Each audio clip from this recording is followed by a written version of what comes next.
The airport was busy, full of people rushing from one place to another, pulling their bags, talking on phones, and checking flight boards again and again. In the middle of all this noise and movement, a billionaire tycoon sat quietly in the VIP lounge with his young son. He was a man used to private jets, silent rooms, and people who never made him wait, but today he had chosen to fly commercial for business reasons. Even though he wore simple clothes, his presence still felt heavy, like everyone around him could sense his power without knowing who he really was. His son, a small boy with curious eyes, sat beside him, swinging his legs and looking around with excitement. For the boy, everything was interesting: the glass walls, the shiny floor, the people from different countries, and the huge planes outside. The tycoon was busy checking messages on his phone, thinking about deals, meetings, and numbers. His mind was always working, even when his body was resting. The boy suddenly leaned closer to his father and pointed at a man sitting a few seats away. The man looked normal, maybe in his early 30s, wearing simple clothes and holding a worn travel bag on his lap. The bag was old, but clean, and it looked strong, like it had been used for many years. The boy looked at it carefully, then looked back at his father with excitement. "Dad," the boy whispered, "he has the same brand as us." The tycoon barely reacted at first. He nodded without looking up, thinking his son was just talking about something unimportant. But then the words slowly reached his mind. The same brand. He froze. His fingers stopped moving on the phone screen. He slowly lifted his head and looked at the bag the stranger was holding. It was impossible. That brand was not just expensive or rare. It was private.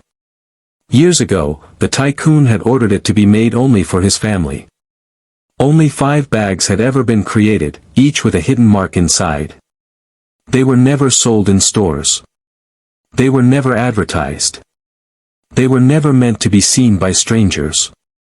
Yet here it was, right in front of him, in the hands of someone he had never seen before. His heart beat faster, but his face stayed calm.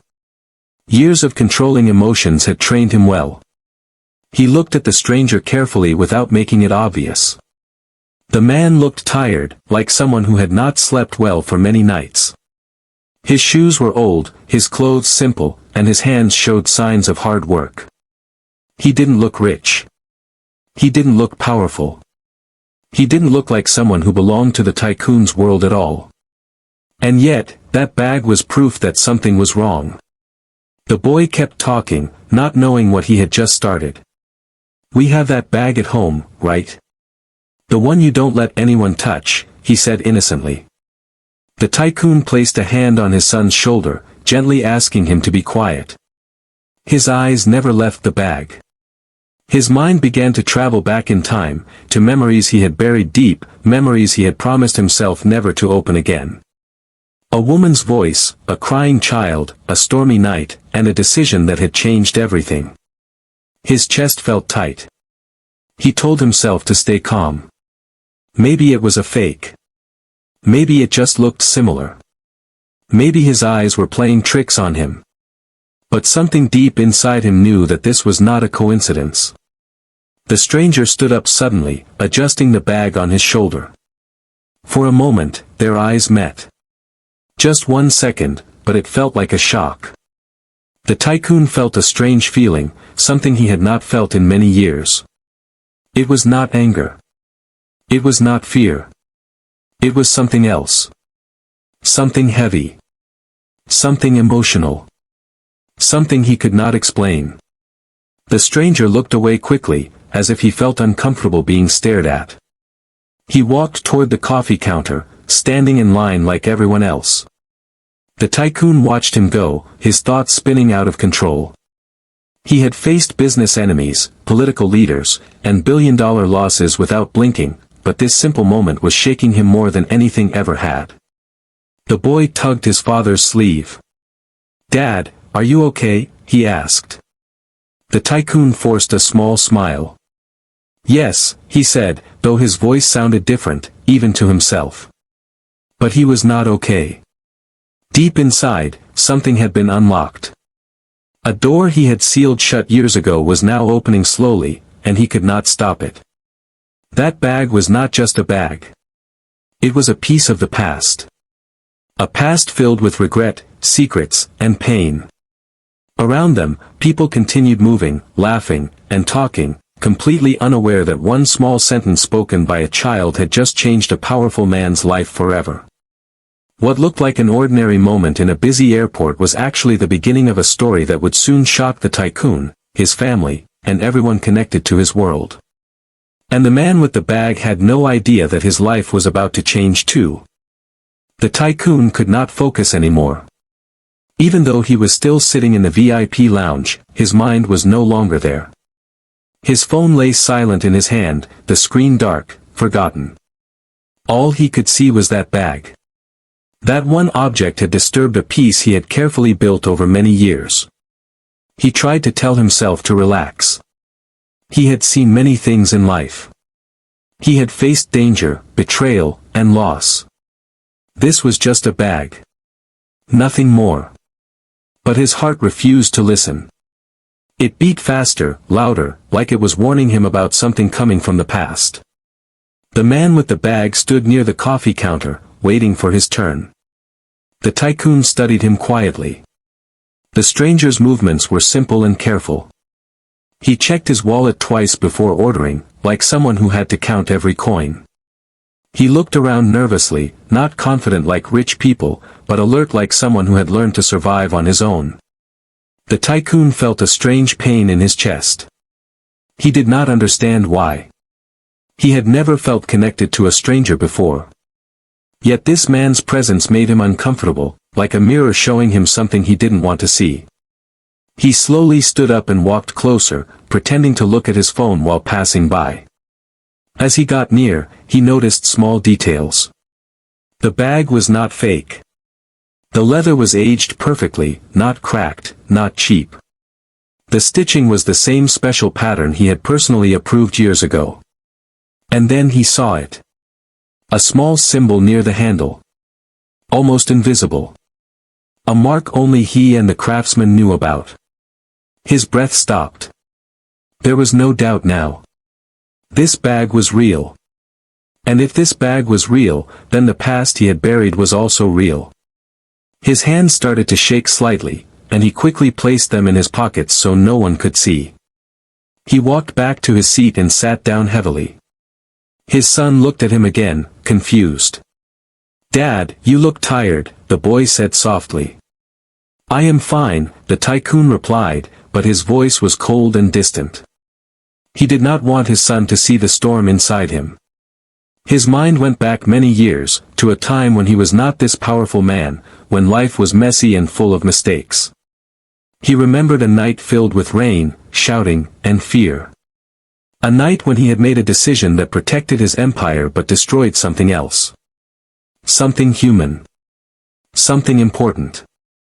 He closed his eyes for a moment, but the memories became clearer instead of fading. A small child's cry echoed in his ears. He opened his eyes quickly, breathing hard. "No," he whispered to himself. "This is not possible." But deep down, he already knew the truth was standing just a few meters away, holding a coffee cup and a bag that should not exist. The stranger walked back toward his seat. As he passed the tycoon noticed something else. A scar on the man's wrist. A long, thin line. His heart dropped. He remembered that scar. He had seen it before. The tycoon's world started spinning. He held the armrest tightly to stay steady. This was no longer a coincidence. This was something else. Something planned by fate. The stranger sat down again, unaware of the silent war happening in the tycoon's mind. He opened his bag slightly, taking out a small notebook and pen. The tycoon could see the inner lining for a second. And there it was. The same color. The same pattern. The same hidden message stitched inside. The tycoon felt his chest tighten. His eyes filled with tears, something that had not happened in decades. He quickly turned his face away, ashamed of his weakness. Billionaires do not cry. Powerful men do not break. But at that moment, he was not a tycoon. He was just a man facing the consequences of his past. He pressed a button on his phone and sent a short message to his personal security chief. Find everything about the man with the brown bag. Now. The reply came instantly. Yes, sir. As the tycoon waited, every second felt heavy. He watched the stranger from the corner of his eye, noticing how he gently touched the bag, like it was precious. Like it was family. A deep regret filled the tycoon's heart.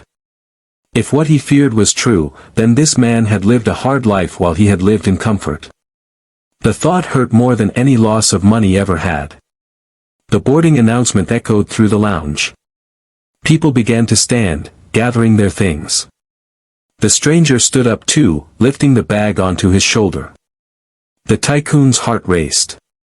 What if he lost him? What if he disappeared again, like before?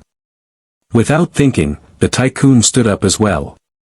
For the first time in many years, he was not in control. And that scared him more than anything else. The stranger had no idea that his life was standing on the edge of a huge change. To everyone around him, he was just another traveler in the airport, another tired face among hundreds of people. His name was Daniel, and he carried his world inside one old brown bag. That bag was his most valuable thing, not because it was expensive, but because it was all he had left from his past. Daniel sat near the window, watching planes move slowly like giant birds. He liked airports. They made him feel like he could escape everything, even if only for a few hours.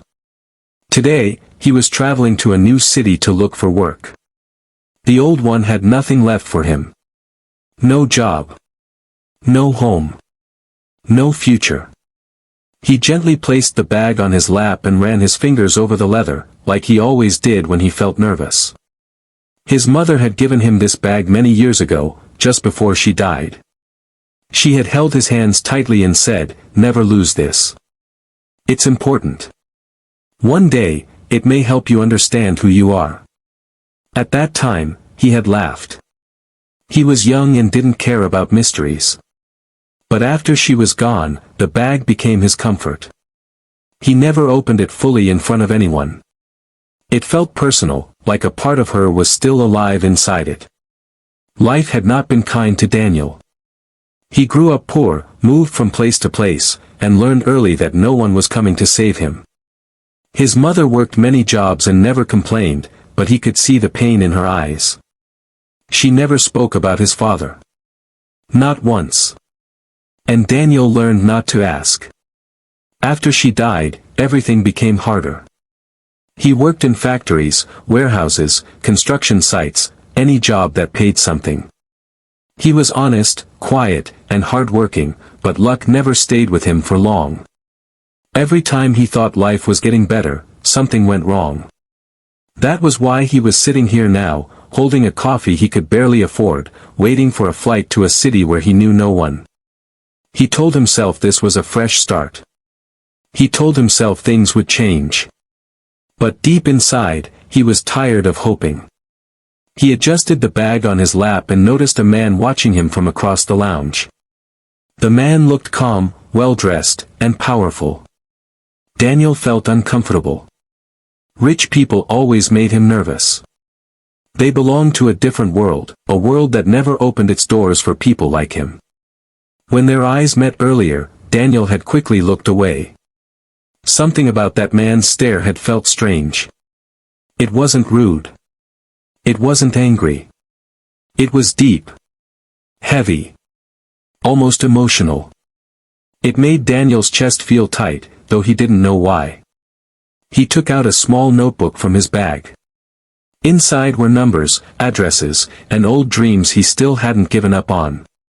He wrote one sentence slowly, "This time, don't quit." The boarding call echoed through the airport, and Daniel stood up, lifting the bag onto his shoulder. It was heavier than it looked, not just because of what was inside, but because of the memories it carried. As he turned, he felt that same man standing up too, just a few steps behind him. Daniel felt nervous again, but he ignored it. People stood up all the time. He joined the line and waited. That's when his phone vibrated. A message from an unknown number appeared on the screen. "Please don't board yet. We need to talk." His heart skipped. He looked around, confused. The rich man was looking straight at him now, his face serious, his eyes filled with something Daniel couldn't understand. Daniel felt a cold wave run through his body. His first thought was trouble. His second was to walk away. But something stopped him. A strange feeling told him this moment mattered. That this wasn't random. Slowly, he stepped out of the line. The airport noise faded into the background as he walked toward the man. Every step felt heavy, like walking into a storm. He had no idea that the truth about his past, his father, and the bag he had carried his whole life was about to be revealed. And the tycoon, standing in front of him, was about to face a truth he had tried to escape for decades. The tycoon stood still, watching the stranger walk toward him. Every step the man took felt like a step into the tycoon's past. The airport noise was still there, people talking, announcements playing, bags rolling across the floor, but for him, everything sounded far away. His heartbeat was louder than anything else. The stranger stopped a few feet away. Up close, he looked even more familiar. The same eyes. The same shape of the face. The same quiet strength. The tycoon swallowed hard. Years of power, control, and confidence disappeared in seconds. You sent a message," the man said carefully, his voice calm but alert. The tycoon nodded slowly. "Yes," he replied. "I need to ask you something about that bag." The man's hand moved to the strap of the bag automatically, holding it tighter. "What about it?" he asked. "Where did you get it?" the tycoon said, trying to keep his voice steady. The man hesitated. "It was my mother's," he said. "She gave it to me before she died." Those words hit the tycoon like a punch. His chest tightened, and his vision blurred for a second. He remembered her face, her voice, her tears. He remembered leaving. "Did she ever tell you where she got it from?" the tycoon asked, his voice almost a whisper. The man shook his head. "No. She only said it was important. That I should never lose it." The tycoon closed his eyes for a moment. That was exactly what she had said all those years ago. He took a deep breath, knowing there was no more running from the truth. "May I see it?" he asked. The man looked around nervously, then slowly opened the bag. Inside, the lining was worn but still strong.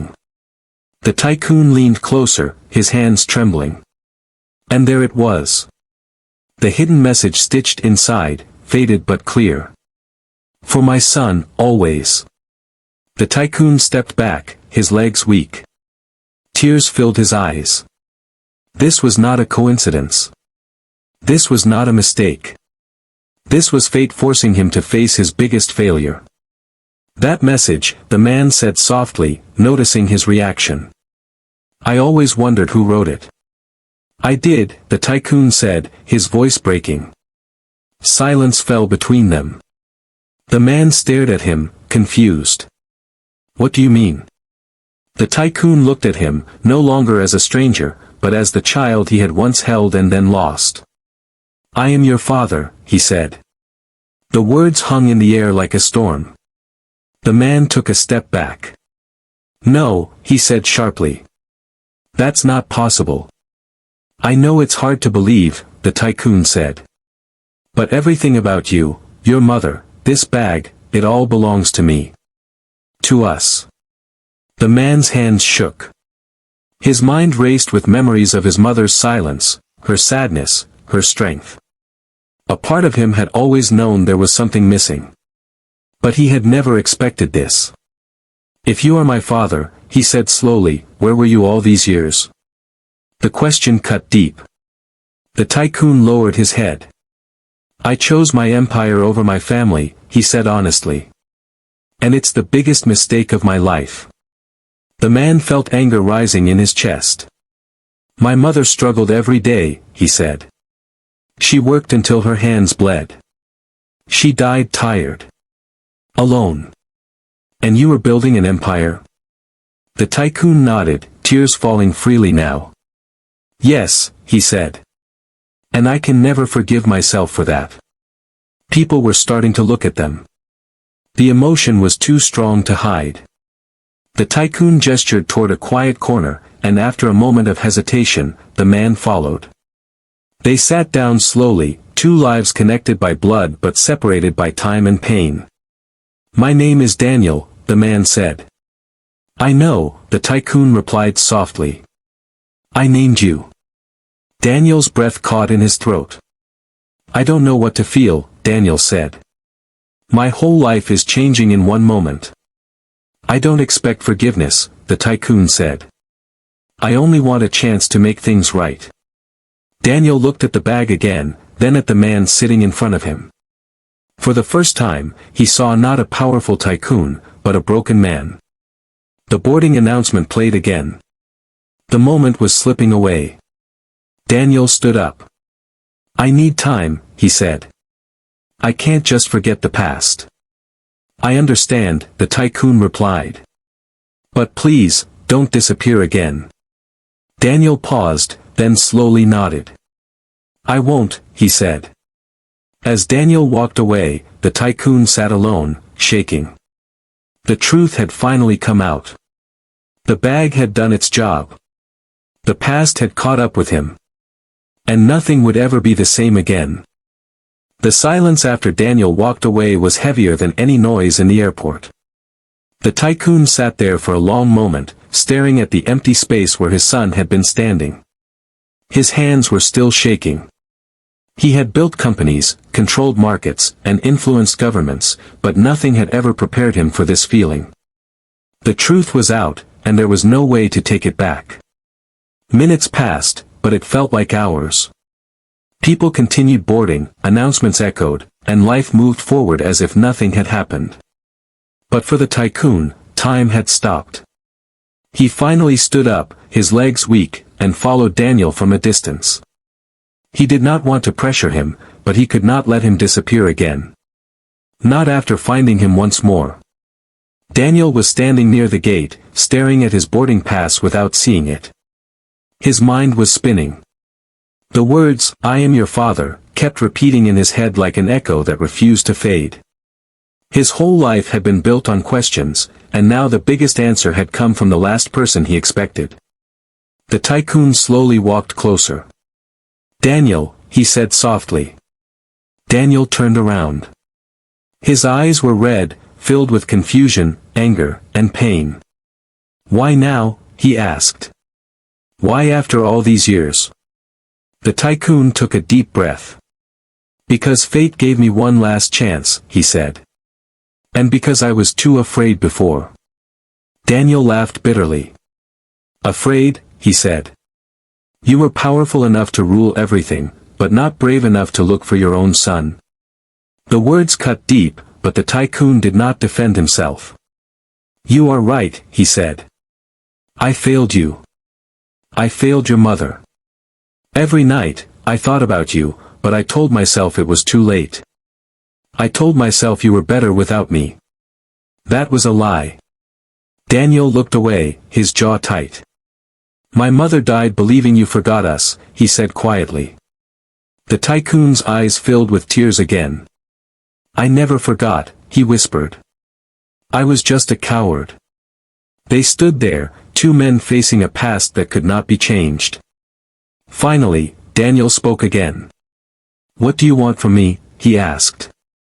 I want nothing, the tycoon replied. No business, no control, no fame. I just want to know you. Even if you never forgive me. Daniel studied him for a long moment. For the first time, he saw something real in the tycoon's eyes. Not power. Not pride. Just regret. The gate agent announced final boarding. People began to rush forward. Daniel looked at the line, then back at the tycoon. I don't know where I belong anymore, he said. The tycoon took something from his pocket and held it out. It was a simple card with only a phone number written on it. "If you ever want to talk, if you ever need anything, call me," he said. Daniel hesitated, then took the card. "This doesn't change the past," he said. "I know," the tycoon replied. "But maybe it can change the future." Daniel nodded slowly. He turned and walked toward the gate, but this time, he did not feel alone. The truth was heavy, but it was also freeing.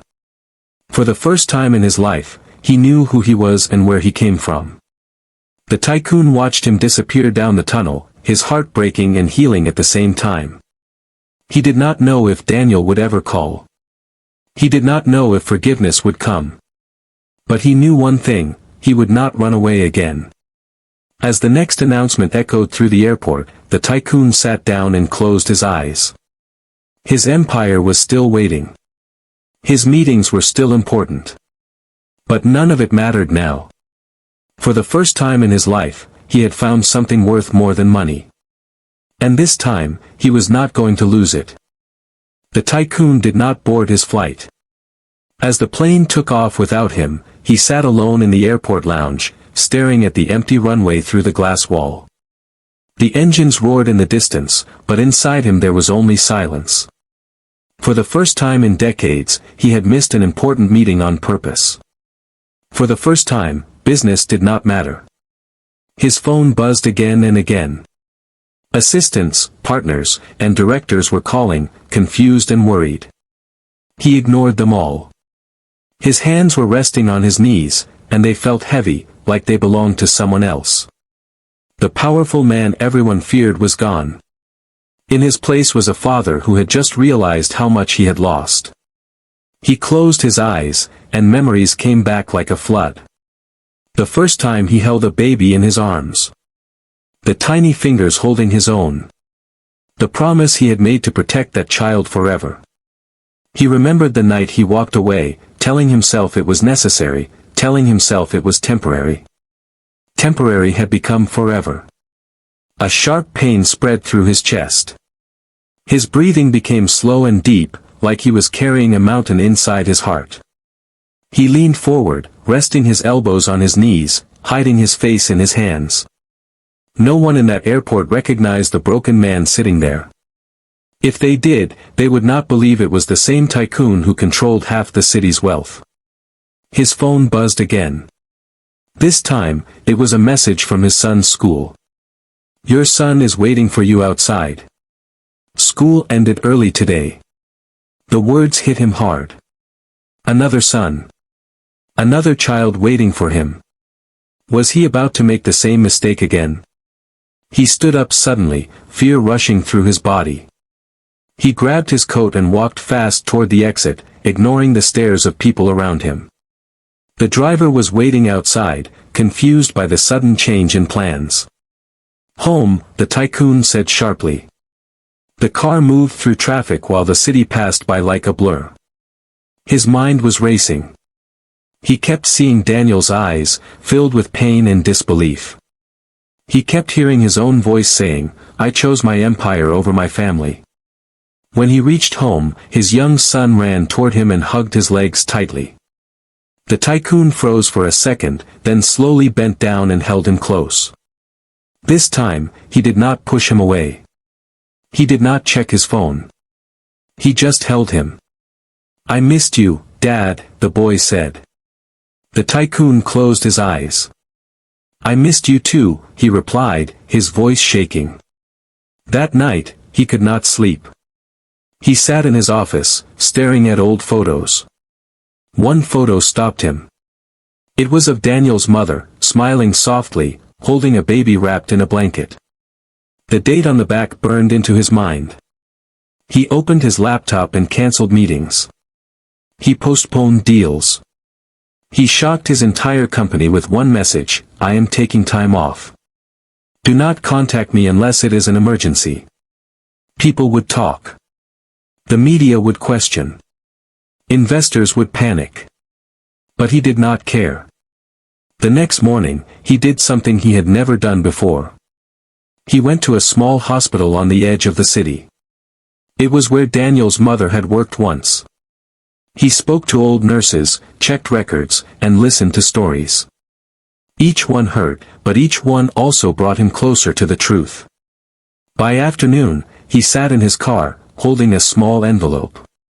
Inside was a copy of a birth record. His hands shook again, but this time it was different. It was not fear. It was responsibility. He pulled out his phone and stared at the number Daniel had taken. His thumb hovered over the screen for a long time. Finally, he pressed call. The phone rang once. Twice. Then a voice answered. Hello. It's me, the Tycoon said quietly. I just wanted to say. I'm not going anywhere this time. There was silence on the other end. Long and heavy. Okay, Daniel said finally. Just one word. But it was enough. The Tycoon leaned back, his eyes filling with tears again. He was not fixed. Nothing was solved. But for the first time, he was walking towards something instead of running away. And that changed everything. The Tycoon knew that rebuilding trust would not be easy. One call, one message, one meeting could not undo decades of absence, mistakes, and broken promises. Yet, for the first time in his life, he felt that he had a responsibility greater than any business deal, greater than any empire. He had to start with small steps, slow and deliberate, each one carrying the weight of regret and hope. The first days were awkward. Daniel did not know how to act around him. He was polite, but distant, as if a wall existed between them that could not be crossed. The Tycoon tried to speak, to explain, to apologize, but Daniel often turned away, walking to another room or leaving the conversation unfinished. Every rejection hurt, but it also reminded him why he had to keep trying. Patience, he realized, was not a virtue, it was survival. They started with small things. Shared meals, short walks in the garden, talking about ordinary life instead of the past. At first, the Tycoon felt awkward in normality. He was used to power, control, and decisions that affected thousands of people. Now, he was trying to understand a young man who had grown up without him, someone whose world he had neglected. But he listened. For hours, he listened. And slowly, Daniel began to speak, not about wealth or ambition, but about his struggles, dreams, and the silent weight he had carried for years.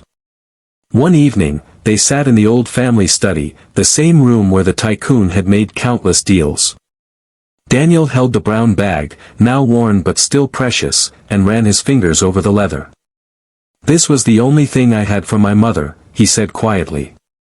It reminded me that someone cared about me once. The Tycoon felt a lump in his throat. I should have been that someone, he whispered. I failed you. Daniel looked at him, tears glistening in his eyes. You weren't there, he said. But you are here now. That's something. For the first time, the Tycoon understood that presence mattered more than power. He could not erase the past, but he could choose what came next. He started including Daniel in daily life, not as a project or obligation, but as a father trying to understand a son he had lost. They laughed together, shared small victories, and even argued like normal family members. Each moment, however small, was a thread weaving them closer. The Tycoon also sought to honor Daniel's mother. He visited the places she had worked, learned about her life, and shared stories with Daniel. Together, they pieced together memories, photographs, and letters, building a bridge between the past and the present. It was painful at times, but also healing. Daniel began to understand the choices his father had made, not as excuses, but as a flawed man trying to survive in a world that demanded ruthlessness. One weekend, they took a trip to the countryside, away from the city and its relentless pace. There were no phones, no meetings, no obligations, just father and son, walking through fields, talking about dreams, fears, and the possibility of forgiveness. Daniel finally laughed freely, a sound the Tycoon had not realized he longed to hear. It was a moment of victory, not over business, but over the distance time had created between them. As weeks passed, the bond slowly strengthened.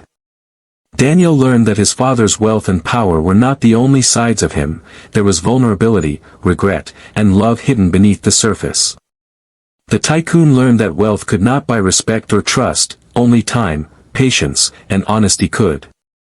Together, they discovered the fragile but unbreakable thread of family, binding them despite years of separation.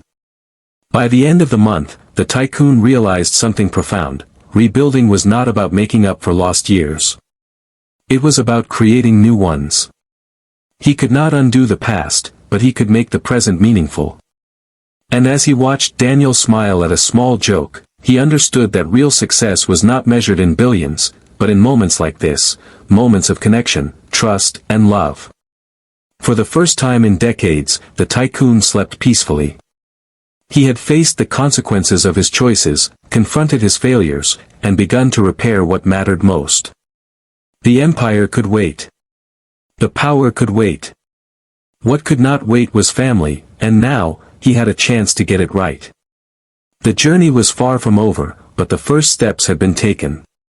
And sometimes, that was all it took to turn a lifetime of mistakes into a future worth living. The day began like any other, but for the tycoon, it felt different. The morning sun streamed through the tall windows of his office, painting the room in gold, yet he did not notice the glow. His thoughts were elsewhere, on the small, quiet moments that had grown to matter more than board meetings, investments, or deals. He had built an empire, yes, but for the first time, he realized that everything he had created meant nothing if the people he loved were missing from it. Daniel walked in quietly, holding a cup of coffee. He sat across the desk, but this time there was no tension. No wall of silence. Their bond had grown slowly over weeks, but the tycoon knew the journey had only just begun. Daniel's gaze lingered on the city skyline outside the window, and then back at his father. "I never thought I'd see this side of you," he said softly. "The one who isn't busy, the one who actually cares." The tycoon smiled, though it was tinged with sadness. "I was always busy," he said. "Busy chasing numbers, chasing power, but it never mattered until I realized what I was missing. Family. You. Your mother's memory. Life without that, it was hollow." Daniel nodded, looking down at his hands. "I spent years wondering who I was, where I came from. And now. I still don't know everything, but at least I know you're trying. That counts for something." The tycoon leaned back in his chair, thinking about the path that had brought them here. He remembered the airport, the bag, the moment when fate had thrown him face to face with his lost son. He thought about all the years he had missed, the birthdays, the small victories, the quiet nights his family had shared without him. And he realized that no amount of money could ever buy those moments back. He made a decision, one that surprised even him. He picked up his phone and sent messages to his top executives, canceling all unnecessary meetings, delegating major decisions to trusted partners, and freeing himself from the constant pressure of the empire he had built. The business world would survive without him for a while. He needed to survive, too, emotionally, as a father and as a man who had lost more than he had ever won. Later that afternoon, he and Daniel drove out of the city to a quiet place where the two of them could walk and talk without interruption. They wandered through a small forest trail, the sounds of birds and rustling leaves filling the space between them. No words were necessary at first, just being together was enough. But soon, Daniel began to speak about his life, his struggles, and the dreams he had kept hidden. The tycoon listened with the patience he had never learned from business, but from life. "You know," Daniel said after a while, "I always thought that finding you would change everything instantly. But it doesn't work that way. Life isn't like a storybook. You can't fix the past with one conversation." The tycoon nodded. "I know," he said. "All I can do is be here now, and be the father I should have been. That's all I can offer." They reached a small clearing where sunlight broke through the trees in golden rays. Daniel looked at him and smiled, a real smile, free of pain or fear. "I think we can make this work," he said. The Tycoon's heart swelled. For the first time in decades, he felt complete, not because of money, power, or influence, but because he had reclaimed something far more valuable: connection, trust, and family. As the sun began to set, painting the sky in shades of orange and pink, the Tycoon realized that life had given him a second chance. Not just to see his son, but to be a man who understood what truly mattered. He had learned that wealth could buy anything except time, love, and forgiveness. And now, he had both of those things in the form of the son who had once been lost to him. They walked back toward the car, their shadows long on the ground, intertwined in a way that symbolized the bond that had finally been rebuilt. The Tycoon knew that challenges would come, that healing would take time, and that mistakes of the past could never be fully erased. But he also knew that this moment, the shared laughter, the quiet understanding, the chance to rebuild, was proof that the heart could recover, and that even the deepest wounds could begin to heal. As they drove back into the city, the Tycoon glanced at Daniel, then at the skyline ahead. The empire waited, the deals waited, the world continued, but none of it felt urgent anymore. Because for the first time, he understood that life's greatest success was not measured in wealth, power, or status. It was measured in moments like these, moments that could not be bought, sold, or controlled. Moments where family, love, and forgiveness triumphed over everything else. And in that understanding, he felt a peace he had never known, a peace that could shake an empire but heal a heart.